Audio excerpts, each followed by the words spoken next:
Have you spent hours and hours learning about mixing, but your mixes still don't sound anywhere near as good as your favorite producers? They're not as clear, not as crisp, not as separated, not as loud as your favorite producers, and you're getting frustrated and overwhelmed because there's a million different tips out there. Well, if that sounds like you, then keep watching, because today I've got 25 mixing tips for you that are absolutely essential, and I guarantee if you're not doing every one of these 25 things, then your mixes are not sounding as good as they could. My name's Will from EDM Tips, and over the last few years I've helped millions of bedroom producers just like you get their music from sounding completely amateur to sounding professional, and many of my students are even being released on their favorite labels, and some of them are making a full-time living from their music. I'm also a mixing and mastering engineer myself, and today I want to share with you the 25 tips that I've learned over the years that are really going to get your mixers sounding professional and ready for release. You can also download my mixing guide completely free below this video. There's a link below or somewhere on this video now. Okay, let's dig right in. So tip number 1 is choosing or recording the right sounds that are going to sound good together. For instance, if you're making a house track, you already know the kind of sounds that you want in there, like a kick drum, the clap, the bass line, and if you spend the time getting sounds that work really well together frequency wise, then your mixing is going to be so much easier. Think of it this way: if you're creating a meal and you use bad ingredients, no matter how you put them together, that meal is never going to taste good. Whereas if you use really quality ingredients that work together, that is the recipe for a really good meal and mix. But it's important the sounds work together well, and this goes on to mixing tip number 2. Mixing tip number 2 is using a reference track. And whilst selecting the right sounds isn't technically mixing, using a reference track in the same genre that you're trying to produce in is going to give you an idea about the kinds of sounds that you should be using in your production. For instance, if you are producing a techno track, you're not going to use a kick drum from a rock track, and if you're producing a chill out track, you're probably not going to use a kick drum deep house track. So referencing is key in both sound selection and design, and also in the mixing stage, which takes us on to essential mixing tip number 3. When you're mixing, if you solo the track first to make sure it's sounding good, so you've crafted it with EQ and compression, which we're going to get to very soon, then make sure that you mix it in context with everything else, because it doesn't matter if it sounds good on its own. The only thing that matters is if it sounds good in the mix and if it's enhancing what you're trying to create. But where do you start? That can be a really confusing process, especially if you've got 50, 60 or 70 tracks in your mix. Well, this takes us to mixing tip number 4. This is what I call my top-down mixing approach, and it works like this. If you think of mixing like a hierarchy of importance, you've got the most important elements in your mix. That would usually be the kick drum, the snare, the bass line, and then your main top vocals. And if you start with the kick and the bass, getting them sounding really good together, then bring in the clap or the main snare, then bring in the main vocals or the lead synth, and you mix in that order, everything else just comes in around the main elements, and you always make sure that the mix sounds good going from that top-down process, so you don't need to worry about mixing in these tiny little sound effects yet. That comes way later in the mix. And if you can't get it sounding good with the first 3, 4 or 5 elements, then I'd probably go back to the composition stage, start tweaking the sounds a bit. Okay, mixing tip number 5. A mix is about getting the balance of frequencies and volumes working well together, and dynamics too. But 80% of that mix is just getting the volume levels balanced. So if 80% of a good track is choosing the right sounds and composing them well together,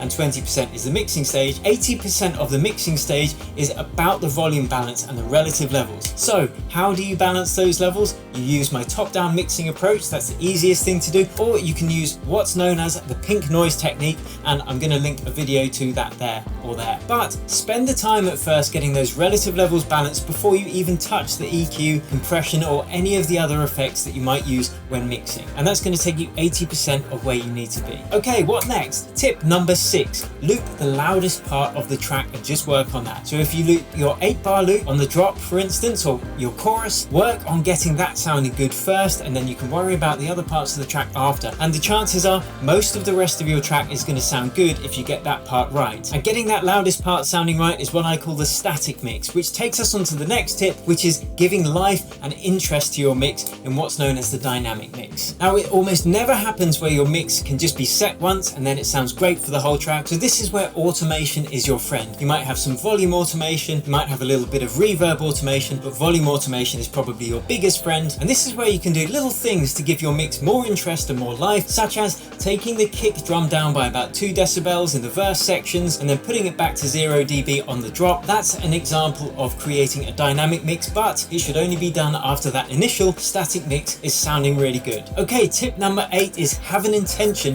before you make a mixing move. And this is a mistake I see so many times where producers will just throw on different effects onto their channels and expect something good to come out of it. Now, if you know what you're trying to achieve first, what vibe you're trying to achieve, whether this thing needs more low end or more high end or less low end or less high end, that is the first key before you choose which plugin to put on. You want to have an intention of what it is that you want to achieve before you reach for the appropriate tool. Okay, tip number 9. So when you're putting plugins onto your mix channels, how do you know if it's going to sound better or worse than it did before? Sure, you could just bypass it and see, but quite often plugins, especially things like saturation or compression, are actually changing the volume as well. This is where gain staging and A/B testing is super important, and this is how you do it. If you've got a plugin that's making your track louder, make sure that you have a utility plugin or a gain plugin afterwards to take it down by the same amount of volume. Then group those two plugins together and then bypass both plugins at the same time, and then your ears aren't getting distracted by the increase in volume, just the effect that you've actually applied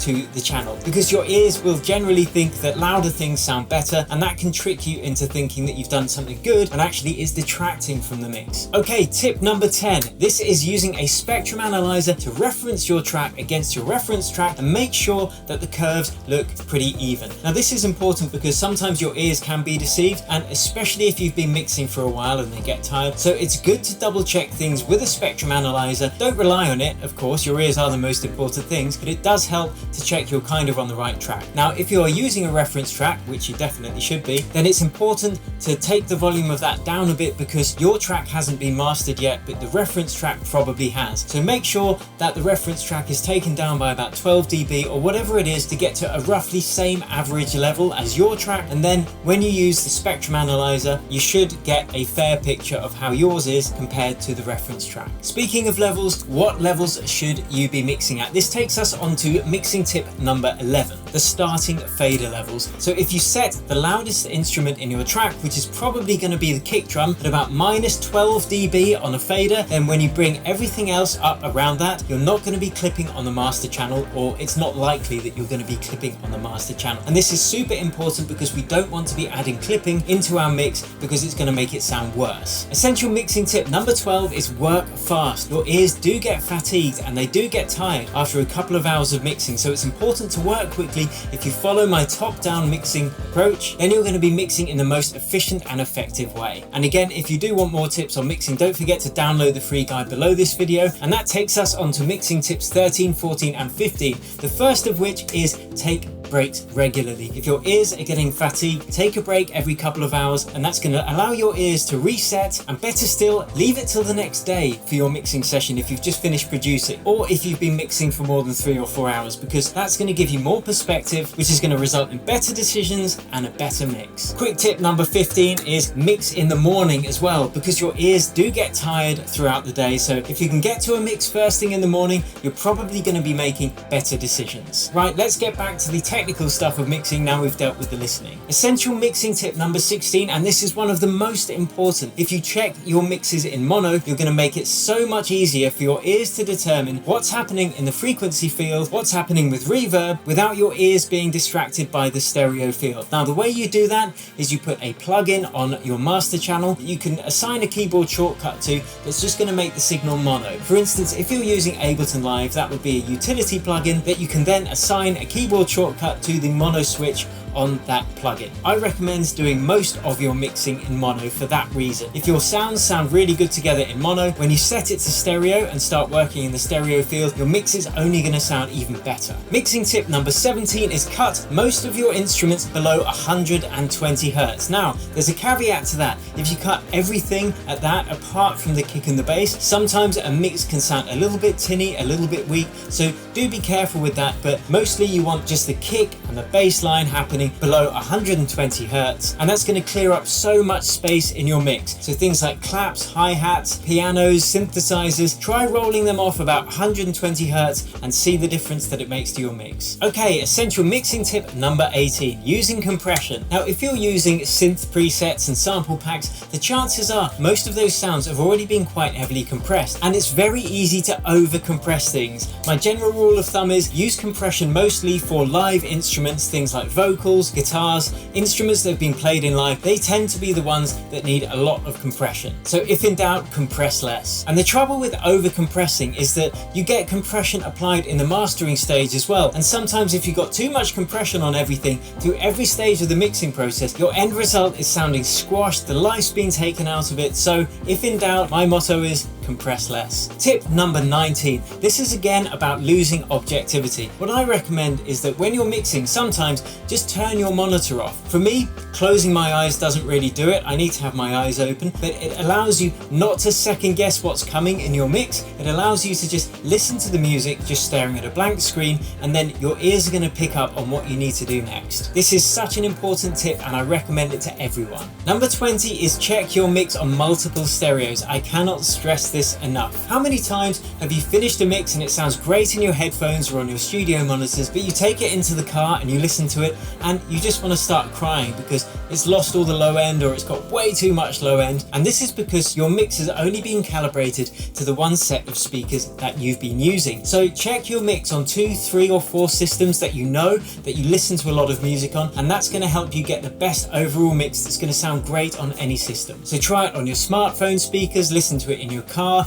listen to it on your home stereo, and of course in your studio headphones as well, and make notes whilst you're listening to it on every system so you can jump back into the mix and make those changes. Essential mixing tip number 21 is mix at lower volumes. Your ears are going to get less fatigued, you're not going to damage your ears, and then every now and again test your mix at a louder level, and this allows you to hear what's working at a loud level, what's working at a quiet level, and it really makes a big difference. So test at multiple different levels, but in general be mixing most of the time at low levels to protect your ears. Mixing tip number 22, don't mix with mastering plugins on your master channel. This is going to screw up what you think you're hearing. Okay, you might put a limiter on there just to make it sound a little bit louder, but even that I don't really recommend. The danger of doing that is you can be masking a poor mix by making up for it by putting some nice effects on the master channel. However, if you get your mix sounding really good with nothing on the master channel, when it comes to the mastering stage, wow, it's gonna sound insanely good. So don't be tempted to kid yourself. It's a very tempting thing to do to put a limiter on the master channel, pump it up so your music sounds big and fat and wide, but you could be hiding some mistakes in your mix. Okay, essential mixing tip number 23 is use auxiliary channels for spatial effects such as reverb and delay. Now why would you do that?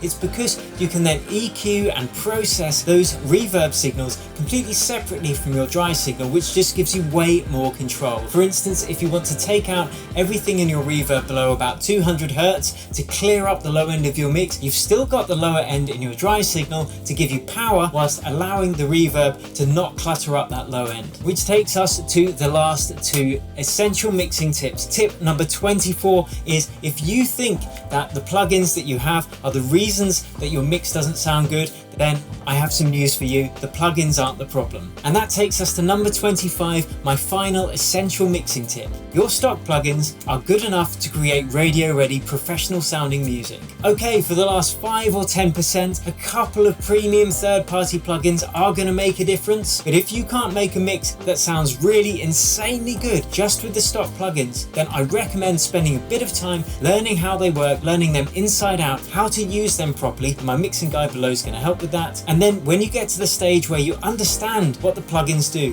when you want to use them, the situations that they should be used in, and how to get the very best from them, then yes, by all means, it can be worth investing in some premium third-party plugins at that stage. But as I said, you can be producing radio-ready music from your bedroom using just the stock plugins and the equipment that you already own. Now, if you want to get the maximum benefits from these tips I shared with you today, then you need to be implementing them on a regular basis. So I recommend downloading the free cheat sheet below this video so you can just follow along and make sure when you're doing your mix that you're trying all of these tips out. And if you like this video, if you found it useful, please consider subscribing to the channel and liking it and sharing it with your friends. Now it's over to you. Let me know what is your one biggest mixing tip that you can share with us today. Let me know in the comments because I may have missed it and I really want to hear from you. Thanks for watching, and until next time, cheers and happy producing.